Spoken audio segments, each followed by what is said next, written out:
Hello everybody, welcome to chapter 4.4. This is going to be the first section of 4.4. We are going to do another video. But to start us off, we're going to begin talking about the fundamental theorem of calculus. And as we have approached derivatives in the past, right, we learned derivatives by the limit process. I know how much you all loved that.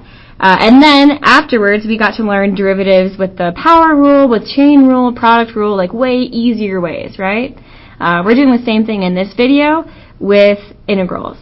We've gone over the limit process with integrals, and now, beginning in this video, we're going to talk about way easier ways to deal with integrals. And that's what evaluating using the fundamental theorem of calculus is. We're also going to talk about the mean value theorem of integrals, and we're going to talk about the average value of a function that we can find using integrals. So let's get started. Okay, first of all, I really want to just kind of recall and understand. I have said this before, but I just want to make sure it's in our notes and we really have it written down at least once, that integration is the inverse. Integration is the inverse of differentiation.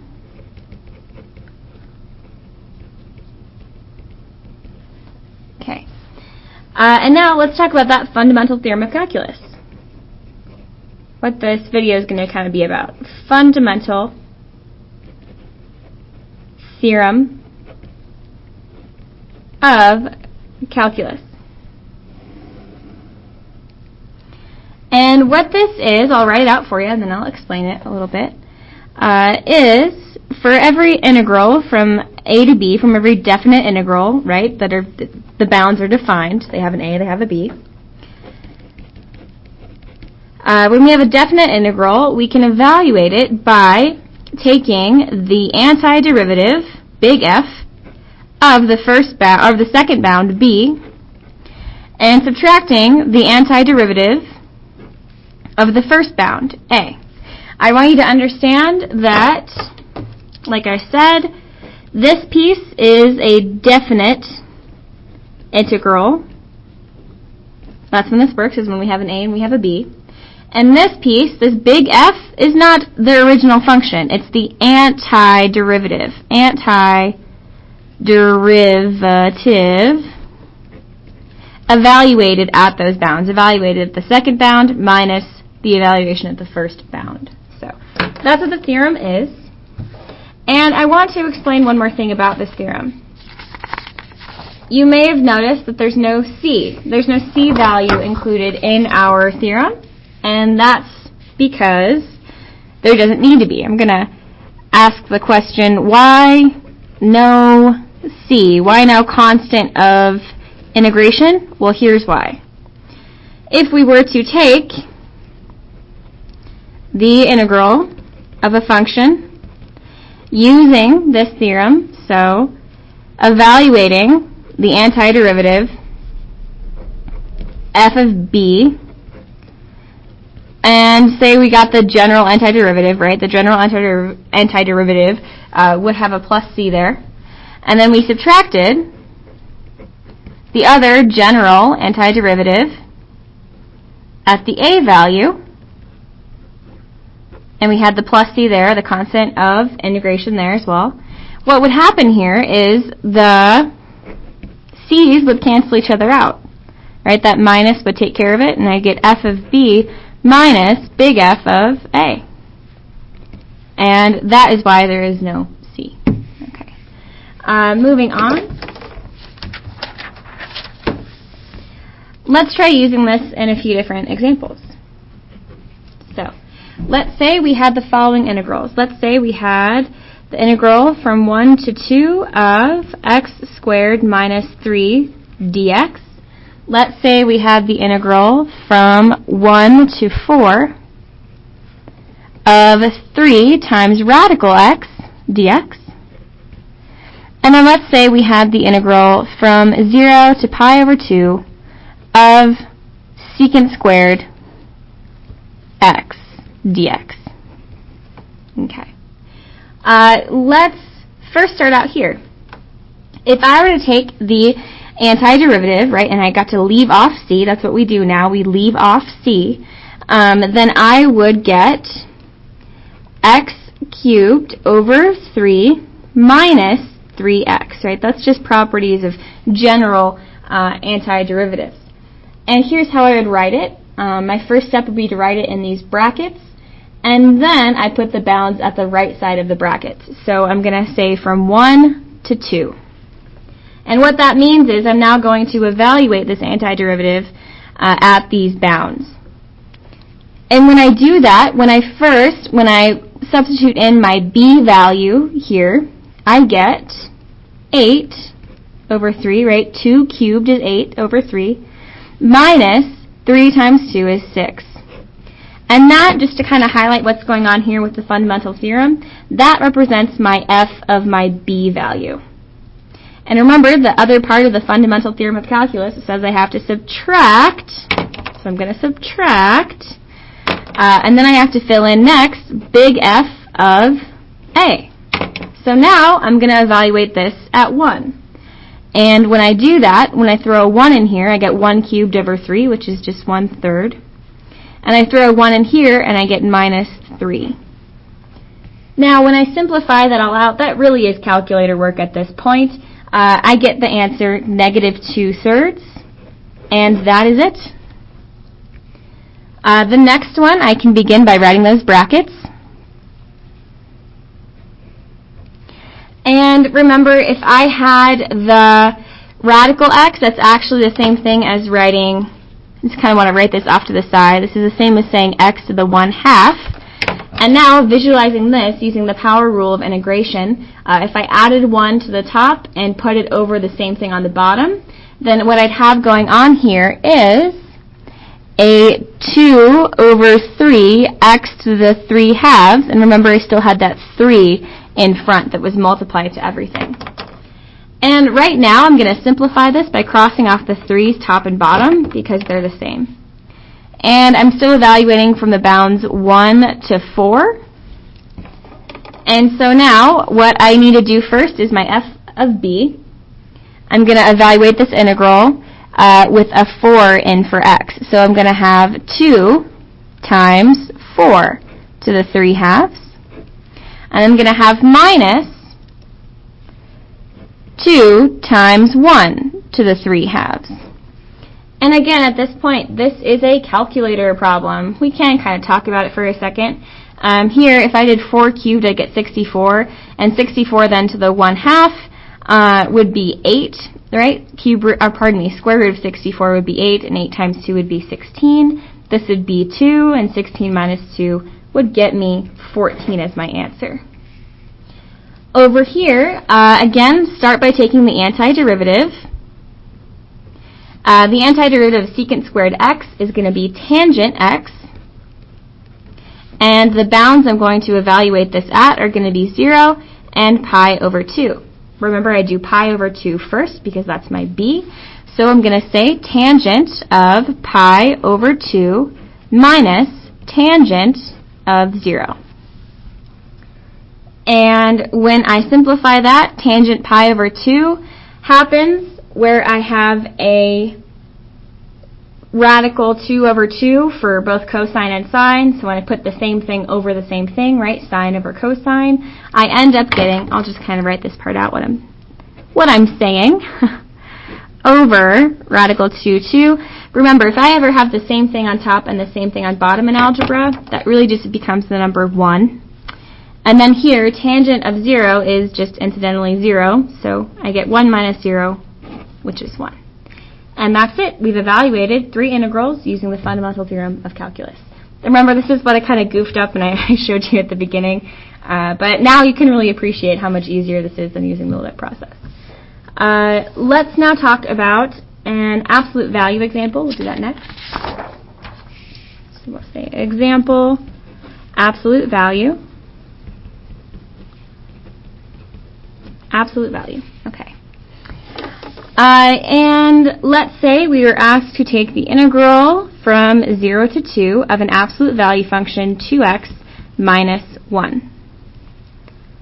Now again, it's probably just because I teach Algebra 2 also that I really like thinking about the really algebraic foundations of things. And when I think about absolute value functions, I really like to think about graphing lines and how that's related to graphing absolute value functions. So here's what I want to remind you of. I have shown you this before. Basically, what's going to happen here is this absolute value is going to have a vertex, right? Every absolute value function does. They're all those classic V-shapes with a vertex at some point. And since this absolute value function didn't shift up or down, notice that pardon me, I should have a dx here. Oops, okay. It didn't shift up or down. There's no constant at the end, plus or minus, so that means it still has its vertex on the x-axis. So to find its vertex on the x-axis, I can find its x-intercept if I set the y part equal to 0. So to find the vertex of this thing, I can say 0 equals 2x minus 1. And then I can add 1 on both sides. I get 2x. I divide by 2. X is 1/2. Great. So I know the vertex of this thing is going to be happening at 1/2. And now let's discuss some other things I've told you about absolute value functions. Up here. Got a little bit more there. There we go. Let's call this 1. Let's call this 2. Let's call this little guy right here 1/2. Okay. Let's call this 1 and this 2. Great. And over here I'm going to call this little guy 1/2 just so it can kind of help me. And I'll make a halfway mark here too. Okay, great. Now I know the vertex is happening right here at this 1/2, positive 1/2 on the x-axis. And to graph the rest of this function, what I can do is just kind of use the rules of absolute value functions. What the absolute value of 2x minus 1 is equal to, it's actually equal to two different functions. It's equal to negative 2x plus 1, and it's also equal to 2x plus 1. And basically what that means is I have two lines going on. On the left side here, I'm going to have a line to make that v that has a negative slope. So I'm going to have this guy over here from the left side. And what that means is I'm going to have a negative slope of 2 from the vertex.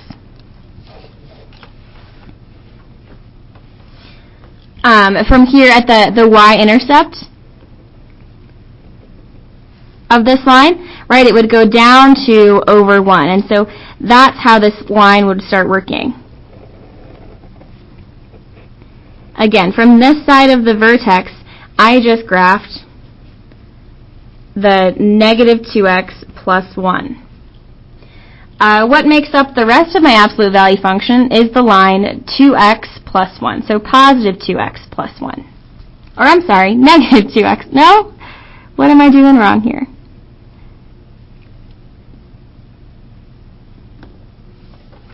Oops, I made a mistake. My bad. It should have been 2x minus 1 over here because whenever we have absolute value functions, we have one function where we change the sign of everything. That became negative. That became positive. And we have one function where everything stays the same. So this is where everything stays the same, the function of 2x minus 1. And that line is going to look like this. It would technically start down here at negative 1, and then it would go up 2 over 1. So the next coordinate would be right here. But remember, since it's absolute value, I just start from the vertex. I don't start down there. And I can kind of graph the rest of this V shape. And so what's going on there is I have the following bounds. I have the bounds for this integral from 0 to 2. So right here, I'm going to kind of try and highlight here in orange. From 0 to 2 is where I'm interested in finding the area under this function. So I'm interested in these following pieces. And so I want you to notice two things that are happening here. We're going to integrate two different functions here because that's what absolute values are made up of, right? This absolute value function is made up of negative 2x plus 1, and it's also made up of 2x minus 1, right? That's this line right here. And I want you to notice another thing. It's two different functions, and it's two different functions for two different intervals. It's this negative slope line here for the interval from 0 to 1/2. And then our absolute value function is 2x minus 1 for the interval 1/2 to 2. And here's how we write that using integrals. We say the area from 0 to 1/2 under the function of negative 2x plus 1. And we're going to add that orange piece to this bigger orange piece. So we're going to add that to the area under the function from 1/2 to 2 of 2x minus 1 dx. And now we can just use the fundamental theorem of calculus to help us with this. I know if I took the antiderivative of negative 2x plus 1, I would get x squared over 2, but then the 2's would cancel, and so I'd get a negative x squared, and then 1 just becomes x. Again, I'm evaluating that from 0 to 1/2. And here, I know if I did this one similarly, I would get x squared over 2, but then the 2's would cancel each other out, so I'd be left with just positive x squared, and the negative 1 would become minus x. And the bounds I'm interested in for this positive slope line would be from 1/2 to 2. And so now I can kind of write out 4 sets of parentheses here. In the first one, I'm going to say what it would be when I throw in 1/2 to this antiderivative here. When I do that, 1/2 squared is 1/4, but I put a negative in front of it, so negative 1/4, and then I say plus 1/2. Then I say minus, I throw 0 into this thing. And if I do 0 here and 0 here, that's just going to be 0. It's not going to do anything interesting. And now I'm adding the integration of this piece here. So I'm going to throw in 2 first, right, because 2 is my b value. And I'm going to say 2 squared is going to be 4. And then I'm going to say minus 2. And then I say minus, right, fundamental theorem of calculus, have to do f of b minus f of a. I'm going to throw 1/2 in here next. I'm going to do 1/2 squared, which would be 1/4, minus 1/2. Again, don't stress yourself out with all those fractions. Really just throw that in the calculator at that point. This is sufficient work for everything else. And once we simplify all those things out, we should get 5 over 2. Voila. Let's do another example just of using the fundamental theorem of calculus.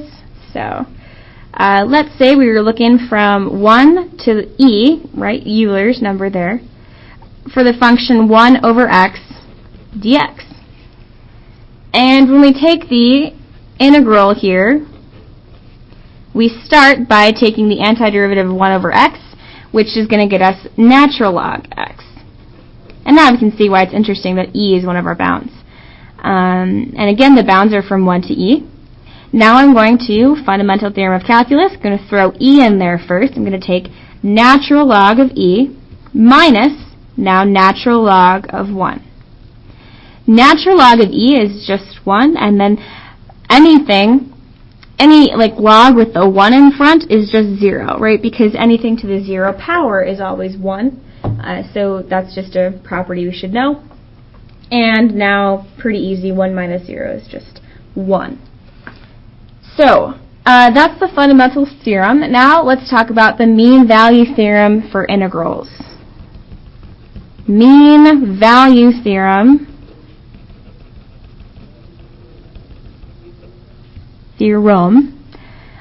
for integrals. There we go. Underline that so we know we're on a new topic here. Okay. Now let's draw some pictures. That's always fun. Okay.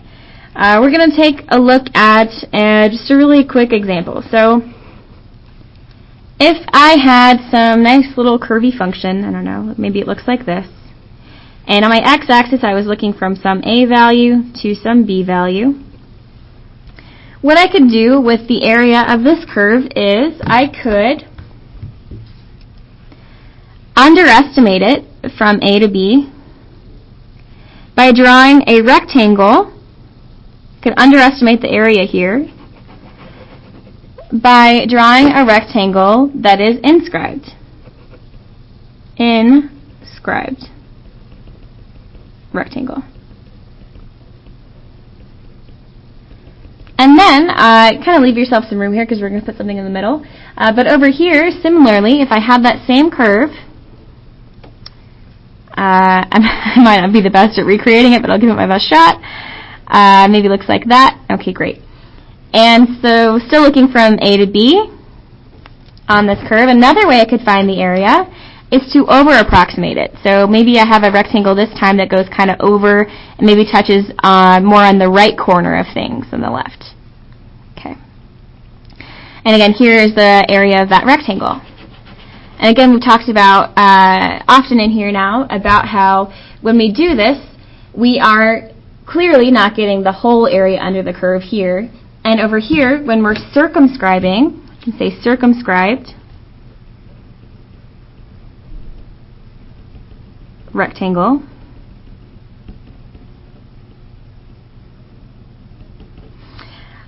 We are clearly overestimating, right? The area of this rectangle is definitely more than the area of that curve.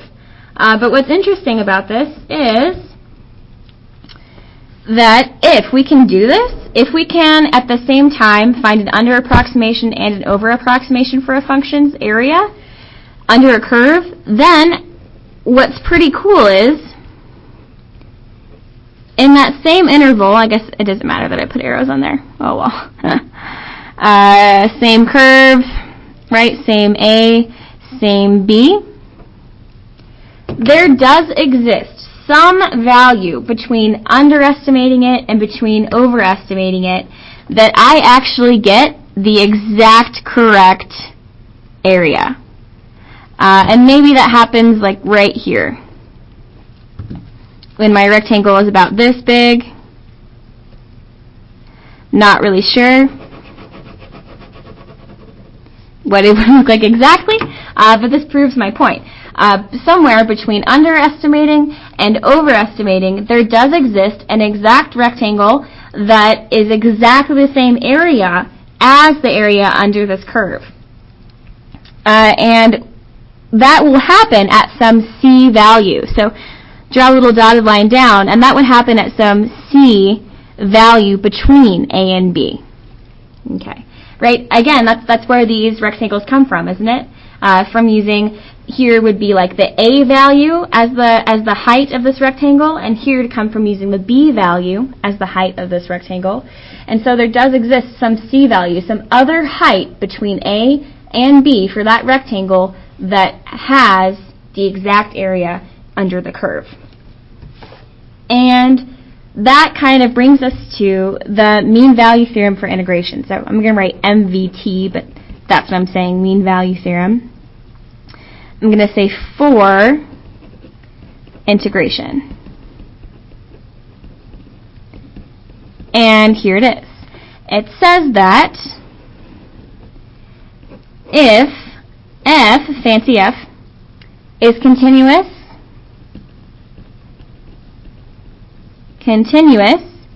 on the closed interval from A to B, then there exists a number C such that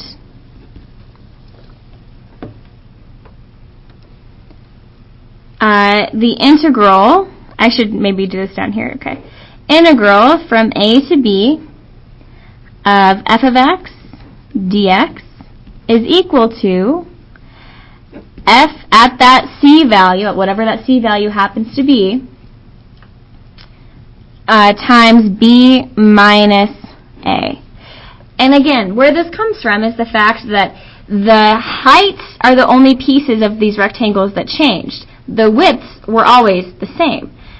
So like I said before, this height we know clearly would give us an under approximation. This height we know would clearly give us an over approximation. But this height, C, this height times this width, B minus A, would get us that exact area under the curve. Okay, so let's rewrite this also. Because because this doesn't really give us a way to find c. But if we rewrite, we can say, like, to help find c, we can rewrite,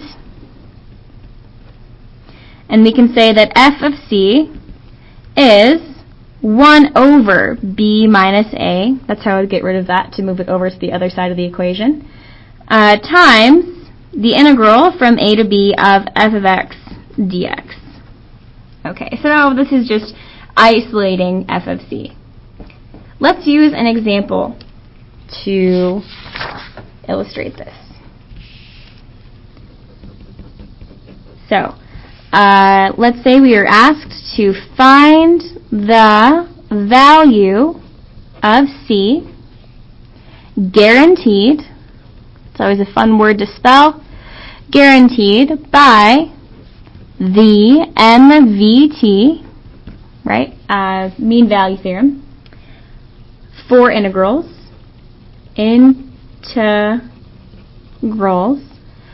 for the function, had a hard time reading my own notes there, over the given interval.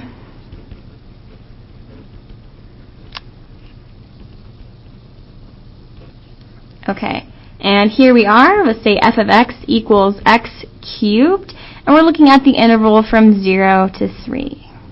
Okay. So, to begin, what we're going to look at is f of c, right? We were given that rewritten way to look at the mean value theorem. So we're going to isolate f of c, and we're going to solve for that, and then we're going to use that to find c. But first, let's find a number for f of c. And we can do that by following that formula. Remember, I'll write it again. F of c equals 1 over b minus a, integral a to b of f of x dx. So right now I'm going to use this info where my b is 3, so I'm going to have 1 over 3 minus my a is 0, and I'm going to have the integral from 0 to 3 of x cubed dx. Okay, that's just filling in all the pieces there. And now, when I simplify some things, I get 1/3, and if I took the integral here, I would be getting x to the 4th over 4, and I'd be looking at the bounds from 0 to 3. If I were to substitute in a 3 to this, I would get 81 over 4, right? Because 3 to the 4th power is 81, and I wouldn't be subtracting anything. Notice that my b bound, or my a bound, is 0, so if I put 0 in here, it would just make the whole thing 0. What I can safely say then is that that would just become 81 over 4, and 1/3 times 81 over 4 would get me 81 over 12. And so I have found an answer for f of c. That's great. But if we go back to the question, find the value of c. It doesn't say find f of c. It says find actually c. So what do we do next, right? We found f of c, but that's not c. What the heck? Well, here's what we can do. Even though we don't know c, we do know what our function should be once we've put c into it, right? So that means if we set our function equal to this and solve, then we'll understand what we would need to have for c. So here's what I mean. We could set our function equal to 81 over 12. And remember, once I do that, I'll be solving for c. So instead of writing x cubed here for our function, I'm going to write c cubed. C cubed. Because that kind of explains where we're going with this. To solve this for c, I do it in one step to solve, and then I'm going to simplify in a few more steps. But the one step it takes to solve this is to take the cube root of both sides. Once I do that, I've isolated c. I get c equals, I'm going to write this as two separate cube roots. Cube root of 81 over cube root of 12. Now we simplify cube roots much the same way that we simplify square roots. It helps to break them up. And just like it helps to break up square roots into perfect squares, we're going to break up cube roots into perfect cubes. So to begin that, I'm going to say that this is equal to the cube root of 27 times the cube root of 3, because 27 times 3 does in fact get me 81. And on the bottom here, I'm going to say that the cube root of 12 is equal to the cube root of 4 times the cube root of 3. Now I can do a couple of things at once. Same thing over same thing here gets to cancel out. And right here, the cube root of 27 is actually just the number 3. So far I've simplified as 3 over cube root 4. And I'm not fully simplified yet. Just like with regular square roots, we never want to leave a radical at the bottom. So what would be a good thing to do here is to create a perfect cube on the bottom. 4 is really close to becoming 8, which is a perfect cube, and we can multiply it to become a cube root of 8 if we multiply by the cube root of 2, top and bottom. And so when I do that, I get 3 times the cube root of 2 all over, again, this would become the cube root of 8. The cube root of 8 is just 2. And that is fully simplified my answer for C. Okay. Let's do another example. Let's talk about average value for a second. Average value of a function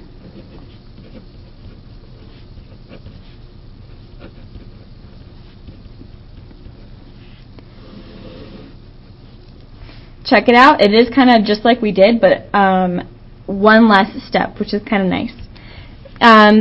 Average value of a function, we can say this. We can say that if fancy f is integrable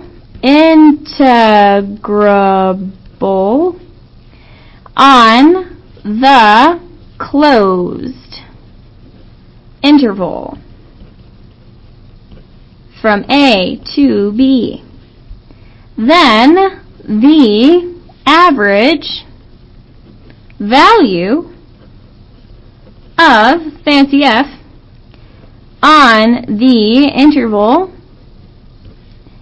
is 1 over b minus a times the integral a to b of f of x dx. Pretty cool stuff. So that whole like f of c thing I just showed you, that is the average value.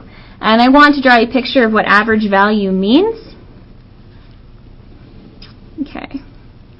So say we had a curve going on, and this is my f, my little fancy f function. And then let's say that I had, over some interval, right, from A to B, I had this much area. That is what the average value is. The average value is that rectangle that is the exact same area as what is actually under the curve. The average value is that rectangle that represents the area that is under the curve. The C value is different. The C value doesn't tell you how much that area is. It tells you at what X value that height is happening. So what we're doing now is we are going to look at an example. We're going to find the average value of f of x equals 3x squared minus 2x. Make sure you see that. Okay. On the interval from 1 to 4. And let's just start throwing stuff into this formula here. They gave us a nice formula. Let's use it. So we're going to have 1 over b minus a. Well, here's a, here's b, so 1 over 4 minus 1. I'm going to have that outside the integral from a to b, from 1 to 4, of the function 3x squared minus 2x dx. Again, it's helpful to simplify this fraction and at the same time do the antiderivative of the function here. So when I do the antiderivative of x squared, I get x cubed over 3. Since I have a 3 in front here, the 3 on the bottom would cancel out, and I would just get x cubed. Similarly, over here, when I do the integral of just x, I get x squared over 2. Since I have a 2 out front, those 2's would cross each other out, and so I get negative x squared. Again, I'm evaluating from 1 to 4, and so the two sets of parentheses I'm going to set up in these brackets are going to be when I throw a 4 in here. When I throw a 4 in here, 4 cubed is 64, minus, I throw a 4 right here, and I get 16. Again, fundamental theorem of calculus, I subtract, and now I substitute in my 1. So I get 1 cubed, which is 1, minus 1 squared, which is 1. And so I'm really left with just 64 minus 16 because this becomes 0. And so I get 1/3 outside of 48. I'm going to write some equals here. Equals, equals, equals, equals. And then I get the value of 16, and that's it. We have found the average value. Okay. Let's do one more example of this, and then I will leave you alone. Okay, so at different altitudes,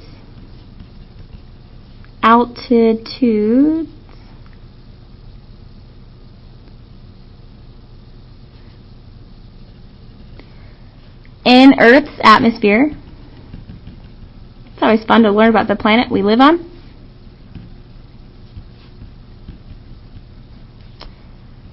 Sound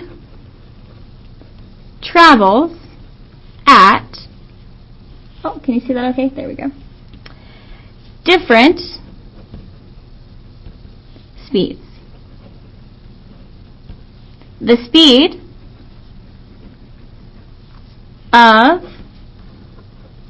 sound reminds me of Coldplay. S of x, and we measure that in meters per second.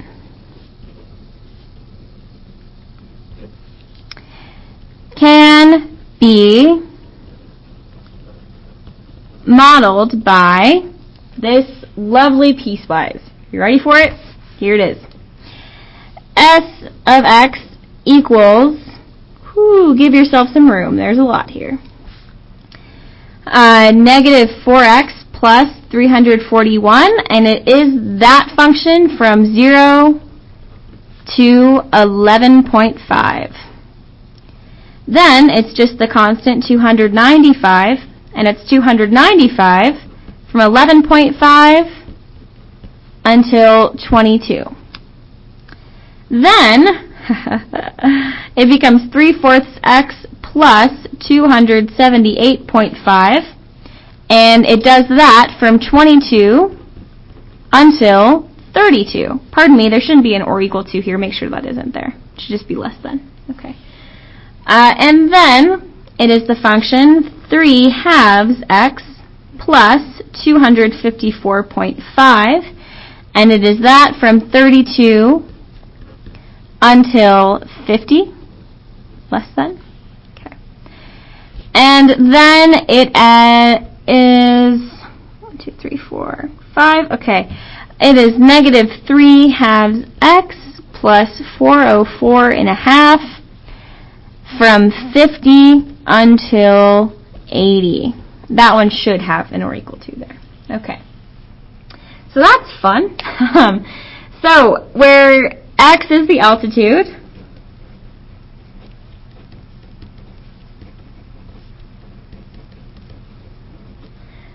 in kilometers.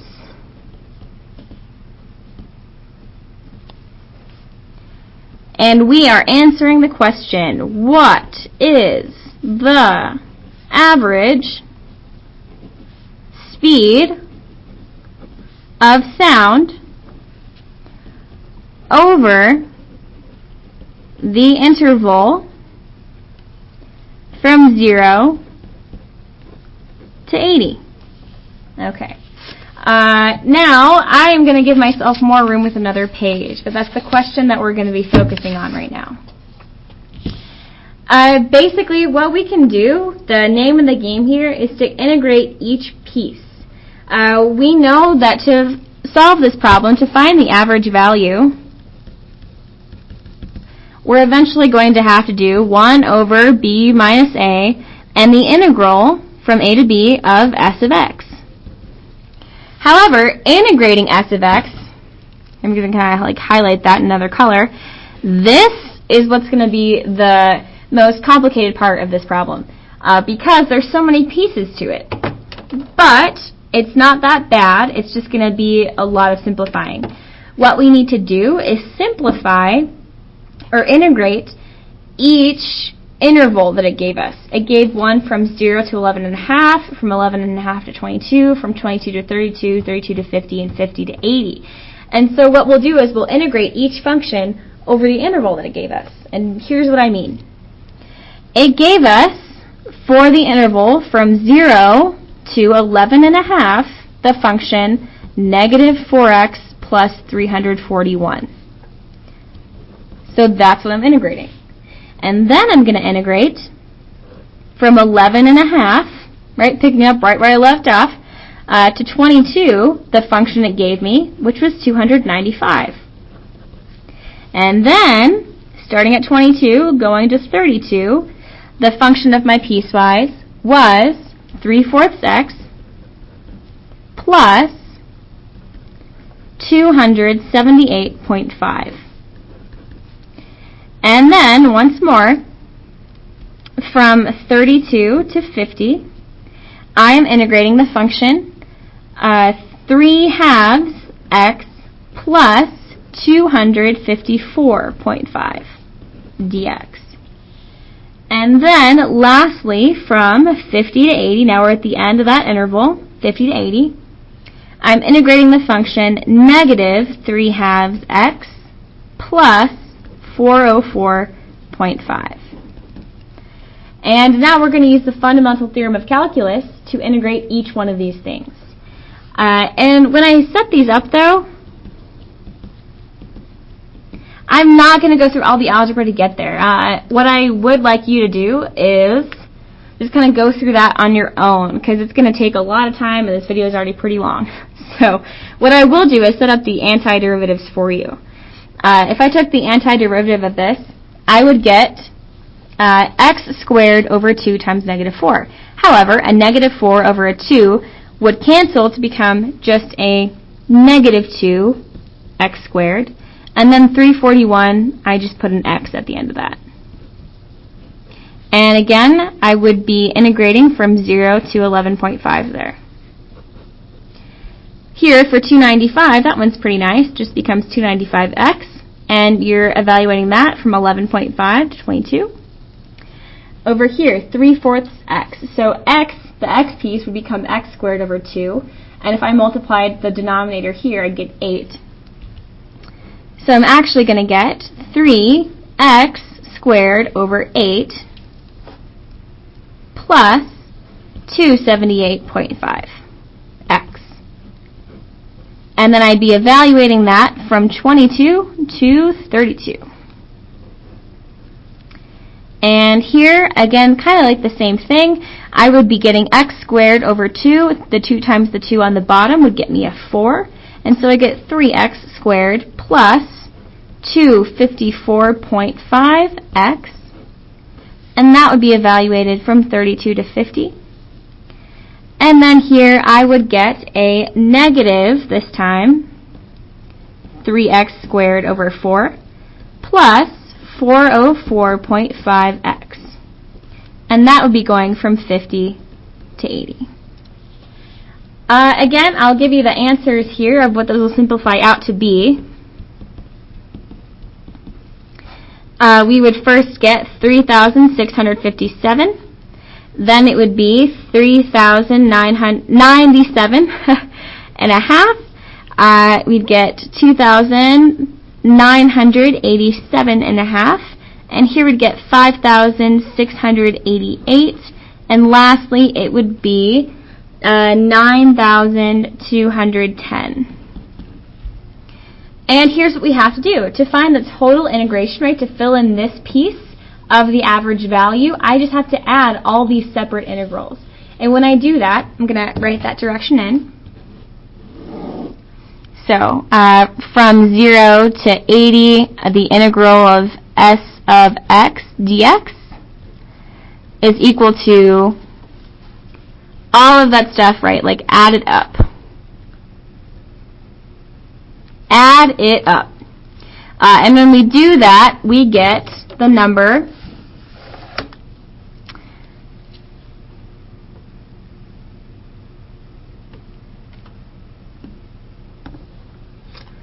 we get the number 26,640, and now we can take that and we can throw it into the rest of this formula. So to find the average value again,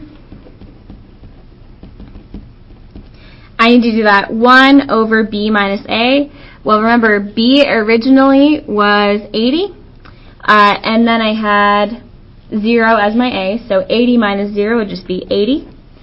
And up here, remember, we found this whole thing out to be the number 26,640. And when I do that, when I divide that by 80, I get the number 308. Remember that s of x was measured in meters per second, so that is how we need to report our answer, meters per second. Okay, thanks for watching. We'll see you in class.